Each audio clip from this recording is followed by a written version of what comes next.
कैसे बोले थे आप? मैं युवराज सिंह आप सभी सम्मान के योग्य क्रांतिकारी किसानों को नमस्कार करता हूं और आप सभी का बहुत बहुत अभिनंदन करता हूं। मैं आज इस मंच के द्वारा मोदी जी तक अपनी आवाज पहुंचाना चाहता हूं। मोदी जी, किसानों का महत्व समझो। कृषि प्रधान देश है हमारा और आज इसी कृषि प्रधान देश में किसानों की हालत बहुत बुरी है। किसानों की यह हालत देखकर तो यही कहा जा सकता है कि कितनी बुरी है हालत जग में। देखो इस किसान की छाई उदासी मुख के ऊपर आपत्ति आई जान की। क्यों नहीं होती है बात जग में किसान के सम्मान की? क्यों छाई उदासी मुख के ऊपर आपत्ति आई जान की? तो मैं मोदी जी से पूछना चाहूँगा कि क्यों आई आपत्ति किसान की जान की? जितना जीने के लिए अन्न जरूरी है उतना ही देश के लिए किसान जरूरी है। किसान मजबूत है तो पूरा देश मजबूत है। पर देश में स्थिति ऐसी आ गई है कि किसान विदेश जाकर रोजगार ढूंढने को मजबूर है। यहाँ रहकर ठीक से पालन पोषण तो हो नहीं पा रहा है। कभी फसल नष्ट होती है तो कभी उचित दाम नहीं मिलते और ऊपर से ऐसे कृषि कानून बनाना जो किसान के हित में नहीं है, क्या वो उचित होगा? नहीं मोदी जी, ये बिल्कुल भी उचित नहीं होगा। विश्व में जनसंख्या में दूसरे नंबर पर आने वाले भारत देश का पालन पोषण किसान ही करते हैं। किसान ही नहीं रहेगा तो भारत कहाँ होगा? मैं भारतवर्ष का इतिहास याद दिला दूं। जब भी किसान को लड़ना पड़ा वो लड़ा है, चाहे अंग्रेज हो, मुगल हो या कोई भी हो। किसान लड़ा है, हटा नहीं। क्योंकि डटते हैं वो जो सच पर लड़ते हैं, हटते नहीं वो जो हक पर लड़ते हैं। बोलो जय जवान जय किसान, जय जवान जय किसान।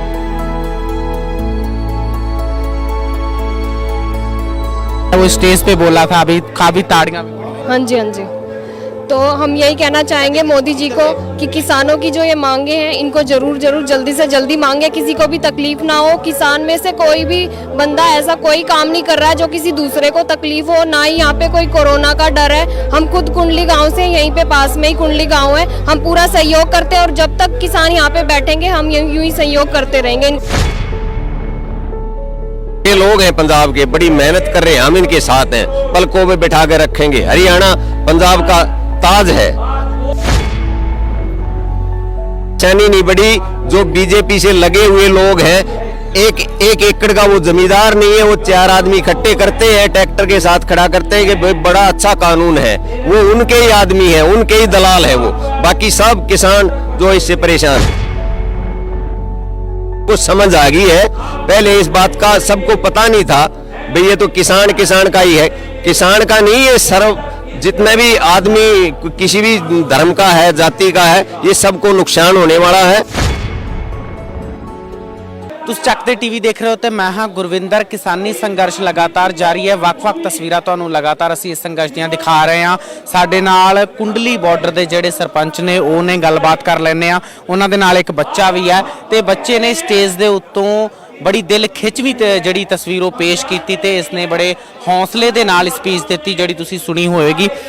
सर स्वागत है। किस तरह देखते हो अभी तक के इस पूरे संघर्ष को? आप लोग यहाँ पे, आप तो यहाँ के सरपंच हो, पूरे अभी तक के संघर्ष को आप लोग किस तरह से देखते हो? इस संघर्ष को मैं इस तरह देखता हूँ कि इसने दिल्ली सरकार की जड़ें हिला के रख दी हैं। जो संघर्ष जिस तरह से चला हुआ है और दिन प्रतिदिन इसको बढ़ा रहे हैं, हम लोग यहाँ सहयोग दे रहे हैं। हरियाणा वाले इनका आंखों के पलकों में बैठा के रखते हैं।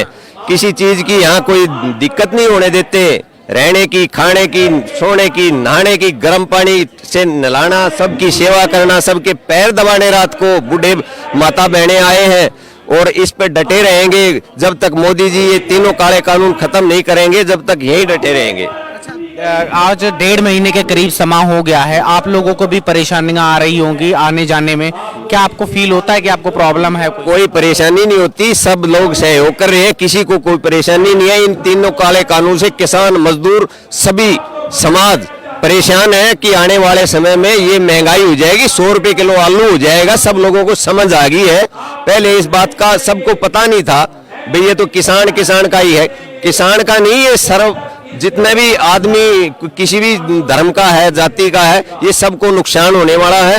और इससे इसको खत्म करा के ही सब लोग सांस लेंगे यहाँ से। एक चीज है, दिल्ली में ये कहा जा रहा था कि कोरोना बहुत है, ये आएंगे यहाँ पे कोरोना फैल जाएगा, ऐसा हो जाएगा, किसी के मुंह पे मास्क नहीं है।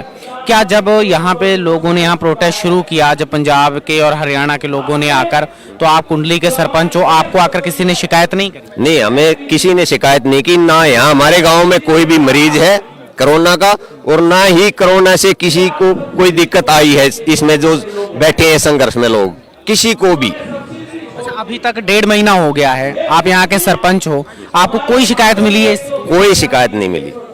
बड़ा सहयोग, बड़ा लोग याद कर रहे हैं इनको, भाई बड़े अच्छे लोग हैं पंजाब के, बड़ी मेहनत कर रहे हैं, हम इनके साथ हैं, पलकों में बैठा कर रखेंगे। हरियाणा पंजाब का ताज है। आपको कोई प्रॉब्लम नहीं आ रही है, लेकिन जो केंद्र सरकार है वो लगातार प्रॉब्लम में है। वो कह रही है कि इन्होंने दिल्ली के लोगों की परेशानियां बढ़ा दी हैं। दिल्ली के लोगों की कोई परेशानी नहीं बढ़ी। जो बीजेपी से लगे हुए लोग हैं, एक एकड़ का वो जमींदार नहीं है, वो 4 आदमी इकट्ठे करते हैं, ट्रैक्टर के साथ खड़ा करते हैं कि भाई बड़ा अच्छा कानून है, वो उनके ही आदमी है, उनके ही दलाल है वो। बाकी सब किसान जो इससे परेशान है। अब आप लोग जो हरियाणा के किसान हो और पंजाब के किसान हो, इन्होंने पूरे देश के किसानों को केंद्र सरकार के इन कानूनों के बारे में समझा दिया है, लेकिन अभी भी सरकार यही कह रही है किसान गुमराह है। नहीं, सब समझ चुके हैं। ये बिहार तक जो बिहार में हर एक जिला मुख्यालय पे कल प्रदर्शन हुआ है, देश के कोने कोने पे किसान बैठे हुए हैं जो दिल्ली तक नहीं आ सकते, वो अपने वहां प्रदर्शन कर रहे हैं। और इसको तीनों काले कानूनों को जब तक खत्म नहीं करेंगे तो हटेंगे नहीं लोग। तो आप लोग किस तरीके का योगदान डालोगे इस प्रदर्शन में? हम योगदान ठंड में, बारिश में, गर्म पानी से नहलाना है, चाय पिलानी है, नाश्ता कराना है, सब सहयोग दे। बच्चा भी साढ़े नाल है। बेटा क्या नाम है आपका? युवराज। युवराज, फिर आज बहुत चौके छक्के लगाए आपने स्टेज पर। हाँ। क्या स्पीच दी थी, थोड़ी सी बताओ, आप कैसे बोले थे आप?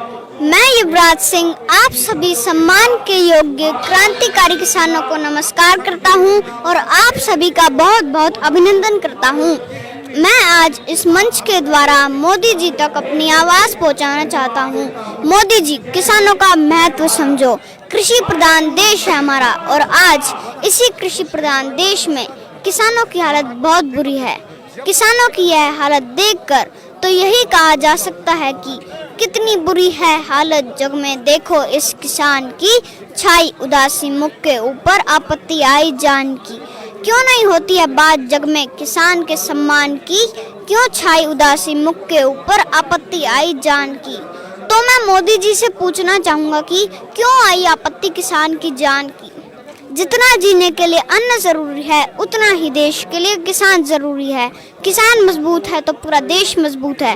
पर देश में स्थिति ऐसी आ गई है कि किसान विदेश जाकर रोजगार ढूंढने को मजबूर है। यहाँ रहकर ठीक से पालन पोषण तो हो नहीं पा रहा है। कभी फसल नष्ट होती है तो कभी उचित दाम नहीं मिलते, और ऊपर से ऐसे कृषि कानून बनाना जो किसान के हित में नहीं है, क्या वो उचित होगा?